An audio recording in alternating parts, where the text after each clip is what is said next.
Ang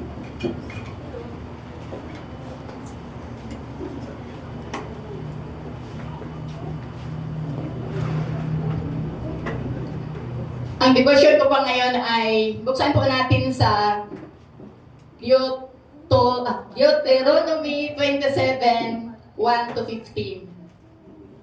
1 to 15.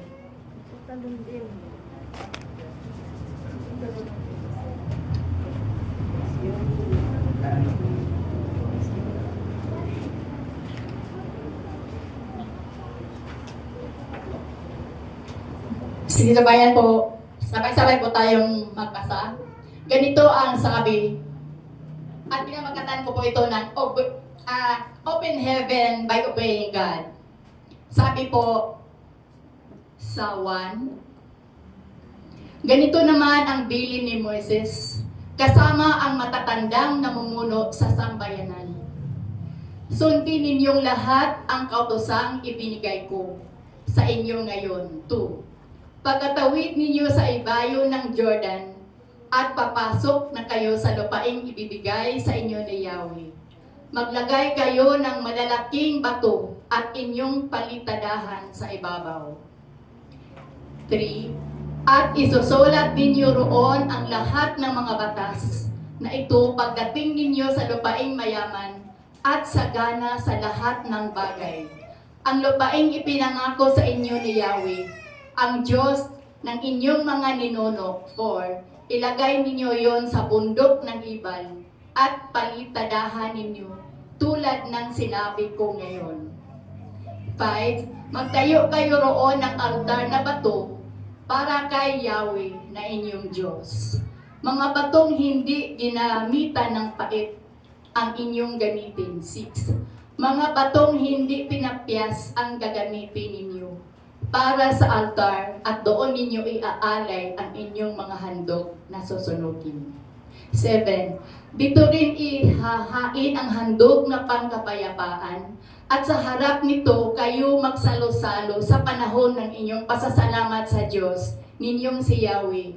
8. At sa ibabaw ng mga batong iyon, isusulat ninyo ang malinaw ang bawat salita ng kautusan ni Yahweh. 9. Sinabi ni Moises at ng mga paring Levita, tumahimik kayo at makinig, bayang Israel. Mula ngayon kayo na ang sambayanan ni Yahweh. 10. Kaya sumunod kayo sa Kanya at tuparin ang mga tuntuning ibinigay ko sa inyo ngayon. 11. Ng araw na rin iyon, ganito ang ipinagubili ni Moises sa buong Israel. Pagkatawid ninyo ng Jordan, ang mga lipi ni na Simeon, Levi, Judah, Isakar, Jose at Benjamin ay tatayo sa tapat ng bundok ng Gerizim upang bigkasin ang pagpapala. 13. Ang mga lipi naman ni Reuben, Gad, Aser, Zebulon, Dan at Naphtali ay tatayo sa tapat ng bundok ng Ibal upang bigkasin ang mga sumpa. Ganito naman ang isisigaw ng mga pari. Sumpain ang sinumang gumawa ng anumang imahen upang sambahin kahit palihim ito ay kasuklam-suklam kay Yahweh. Ang buong bayan ay sasagot ng Amen. Sa verse po ito ay ang instruction ni Moises kasama niya ang mga matatandang namumuno sa sambayanan. Napakalinaw talaga yung instruction niya na sabi ni Moises na sundin ninyong lahat ang kautosang ibinigay ko sa inyo. Napaka-specific ang kanyang instruction sa mga matatandang namumuno. At sabi dito, maglagay kayo ng malaking bato.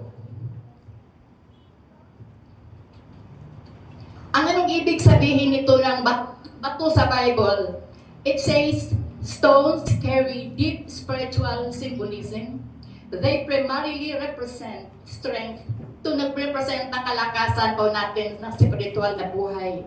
At it symbolizes divine foundation for the ultimate anchor point of faith. Ang Diyos lang ang ating batong panulukan. Ang Diyos lang po ang ating sandigan. Kahit kayo po ay nalupaypay, nanghihina, ang Diyos lang po ang ating lalapitan. Huwag hayaan na tayo ay manghihina. Bagkus, hingiin natin sa Panginoon ang strength na nagmamula sa Kanya. Yun ang utos ni Moises. Sabi niya, sabi isulat ninyo roon ang lahat ng mga batas. Napakalinaw po, isulat doon ang lahat ng mga batas sa pagdating sa lupaing mayaman at sagana. So yung lupain na papuntahan nila ay super sagana, no? At sabi na itong lahat ay bibigay sa iyo kung tutuparin man ninyo yung mga sinabi ko sa iyo na at yung mga utos ng Diyos ay tutuparin ninyo. Ito yung sa 4 and 5, altar of stones. It represents places of worship, sacrifice, and remembrance. Sabi po, built using uncut stones without using iron tools, emphasizing that human effort cannot make the altar holy. Ito ay pinagawa niya na sa yung altar holy na yung bato talaga na hindi ginawa ng tao. Bagos yung tanong na sure na bato na instruction niya na built using uncut stone na hindi ginagamitan ng ang kamay ng tao, bagkus yung ginawa ng Diyos na bato. It symbolizes the altar holy. Make the altar holy. It symbolizes that worship should rely on God's divine creation rather than craftsmanship. Yun po, yung hindi tayo maasa sa gawa ng tao. Kasi yung sa panahon yun, yung instruction ni Moses na palitadahan ninyo yung bato na malina po ang instruction at pag-specific. Sabi po dito yung plaster, it was intended to be written on why it is still with. Yung sinusulat doon na habang basa pa, parang pagkatoy allowing the commandments to be visibly and permanently displayed for the whole nation to read and understand. So yung bato na pinapalitadahan na habang basa pa siya, ay doon isusulat yung mga kautosan na yun ang instruction ni Moses sa mga, yung sa mga matatandang namumuno sa sambayanan. Yung makita at mabasa at maunawaan, yun po ang instruction ni Moses.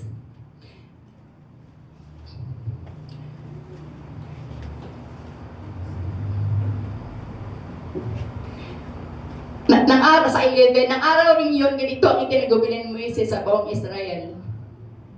Pagkatawid ninyo ng Jordan, ang mga lipi na Simeon, Levi, Judah, Issachar, Jose at Benjamin ay tatayo sa tapat ng bundok ng Gerizim. Yun ang instruction niya sa sina Levi at Levi. Yun talaga yung instruction na bawat isa ay may karoon ng mga instruction na yun ang dapat nilang gawin. At ang lipi naman ni Ruben, Gad, ay sa bundok ng Ibal upang bigkasin ang mga sumpa. So iba't iba silang mga assignments no, sa panahong yun ng mga instruction ni Moses sa mga matatandang namuno. Ganito naman ang isisigaw ng mga pari na sumpain ang sinumang gumawa ng anumang imahin upang sambahin kahit palihim. Kasuklam-suklam kay Yahweh ang buong bayan ay sasagot ng Amen. Yun po ayaw ng Diyos, sabi pa noon na yung mga imahin ay nakakasuklam sa Panginoon. Sa tulad po natin ng mga Kristiyano na hindi na tayo sasamba sa mga imahin bagkos ang tunay nating sinasamba ay Diyos na buhay na hindi natin nakikita. Diyos na makapangyarihan sa lahat, na siya po ang batong panulukan na kahit mananghina man tayo, ang Diyos lang po ang ating lalapitan. So lumako po tayo sa Deuteronomy 28:1-12. Sabi po dito, kung susundin lamang ninyo si Yahweh na inyong Diyos, ay tutuparin ang kanyang mga utos. Gagawin niya kayong pinakadakila sa lahat ng mga bansa sa balat ng lupa. 2. Mapasa inyo ang lahat ng mga pagpapala ito kung susundin ninyo ang Diyos ninyong si Yahweh. 3. Pagpalain niya kayo sa inyong mga bayan at sa inyong mga bukid. 4. Pagpalain niya kayo ng maraming anak, masaganang ani sa inyong lupain, at maraming alagang hayop. Pagpalain niya ang imbakan ng inyong inaning butil at mga pagkaing nagmumula roon. Pagpalain niya kayo sa lahat ng inyong gagawin. Ang mga kamay at mga kaaway na magtatangkang lumaban sa inyo ay matatalo ninyo sa tulong na Yahweh. Sasalakayin nila kayo, ngunit magkanya-kanya sila sa pagtakas. 8. Pagpalain niya ang inyong mga kamalig at lahat ng inyong gawain.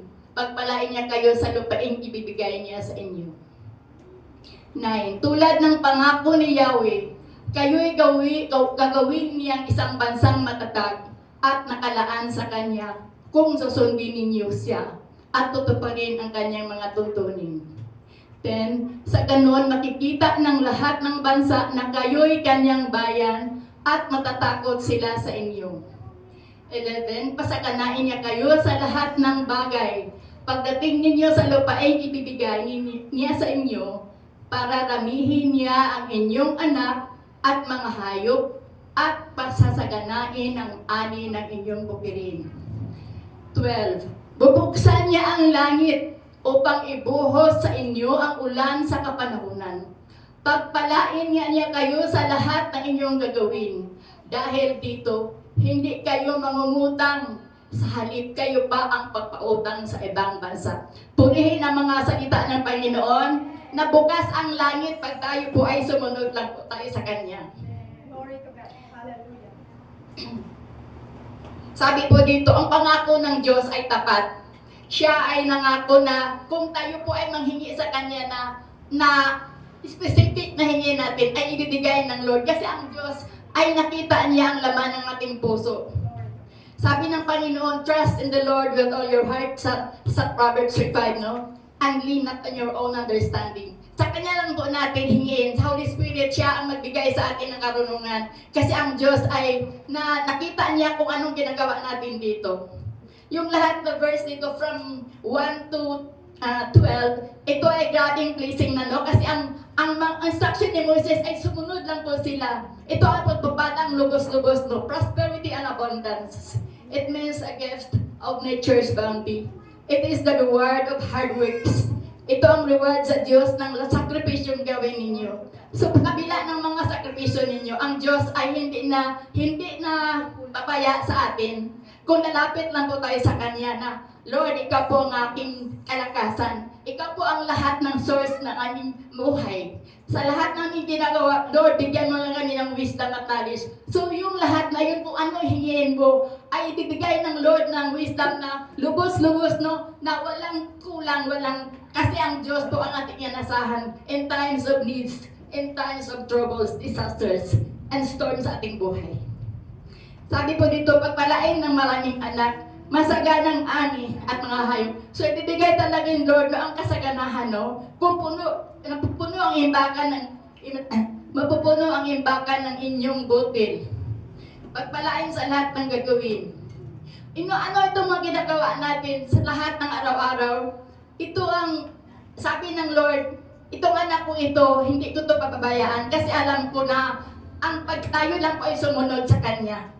At may pananampalataya, bibigyan niya tayo ng lubos-lubos pa at hindi maubos na kasaganaan sa buhay. Help mo, bigyan ka niya ng kalakasan. Kung ano man sakit karamdaman, sabihin mo lang sa Kanya, Lord, kailangan ng, Ikaw po ang great healer ko ng buhay. Ikaw po ang best doctor. Ikaw po ang lahat na source sa lahat ng bagay na kung tayo po ay hingi lang sa Kanya ng kasaganahan, ay ibuhos niya. Trabaho mo, negosyo, at pag ilagay mo sa Lord na itong lahat mong ginagawa ay ialay mo sa Kanya at siya po ay atong unahin. Ang biyaya ay lubos-lubos at hindi siya nagkulang. Sabi po dito, mga kaaway ay nagpapahina sa iyo. Kung mayroon man kayong hinanakit sa bawat isa, huwag natin hayaan na magpahadlak tayo yun. Pag-pray mo na lang na Lord, yung mga kaaway ko, kung mayroon tayong mga hinanakit dito, surrender lahat sa Panginoon na you surrender everything to the Lord. Siya po ang ating pag-asa. Umapaw ang mga kamalig sa ani. Yung abundant blessing, ito ang pangako ni Yahweh sa bansang matatag. Bigyan niya tayo ng matatag, i-spiritualize natin, we are the spiritual Israelites. And tayo po ay, bilang spiritual Israelites, ay hangarin po natin na makasunod po tayo sa mga dapat nating tuntunin bilang Kristiyano. Na tayo po ay makasunod kung ano man instruction ni Lord sa atin. Ito ang pangako ng Diyos na pasaganain sa lahat ng bagay. Sa lahat ng oras. Ito ang pinaka-verse ko no, sa 27:12. Yung bubuksan niya ang langit. Yung bukas ang kalingitan, doon tayo po ay susunod sa Kanya. Open heaven, kung tayo po ay sumunod at walang reklamo. Hindi na kayo mangutang, bagkos tayo pang papakautang sa ibang bansa. Praise God, no? So, kung tutuparin ng therapy ng mga instruction na Lord, na Lord, ikaw po ang aking Diyos na ikaw po maghari sa aking buhay. Wala na akong gagawin kundi ikaw lang po ang mag-lead sa akin sa lahat kong ginagawa. Amen. So last verse po, 2 Corinthians 9:8. Magagawa ng Diyos na pasaganain kayo sa lahat ng bagay at higit pa sa inyong pangangailangan upang sumagana kayo para sa mabuting gawa. So ito ay magawa ng putay pasaganahin ni Lord kung tayo ay ang sa lahat nating ginagawa ay siya ang ating unahin at bigyan natin ng sagana na walang lubos-lubos na blessing na ibigay niya sa atin kung siya lang po ang ating inasahan. Application ko po dito ay sumunod lang po tayo kung ano man ang ipagawa sa atin ng Diyos. Sabi po ni Pastor Dean, mayroon tayong instructions sa atin na this week magkaroon tayo ng corporate prayer and fasting. So bilang siya po ang ating leader dito sa church, bilang head pastor natin, tayo po ay susunod sa kanya kasi may instruction siya. Bilang tayo po mga elders, mga bata, dapat tayo po ay makinig, susundin ang lahat ng mga pangangailangan dito sa church, kung ano mga program, mga projects, idulog natin sa Panginoon na ito ay patagumpayan po natin na parang palakasin ang ating spiritual na buhay. Ngayon po ay yung pag-chat pa ni Shit sa akin, tayo ka mag-devotion ngayon. So, hindi pa sana ako, no, si Jay sana ngayon. Pero sabi ko, Lord, ikaw magbibigay sa akin ng wisdom kasi hindi pa ako nakaprepare. Pero paghingin mo sa Holy Spirit, Lord, edit mo ako kung anong verse yung, ito yung binigay ni Holy Spirit. At mapagtagumpayan ko naman po. Kung ano ang utos ng Panginoon, huwag ka nang magreklamo, no? Kasi kung sasunod ka, matagumpayan mo talaga, no? Kasi, pero hindi ako nagreklamo, hingin mo lang sa Holy Spirit ang wisdom. And then application is, put God first and everything you do. And He will take care of everything you need. To God the glory. Amen. Praise God po. No? Tunay nga po, nabasa natin sa Deuteronomy 28, napakarami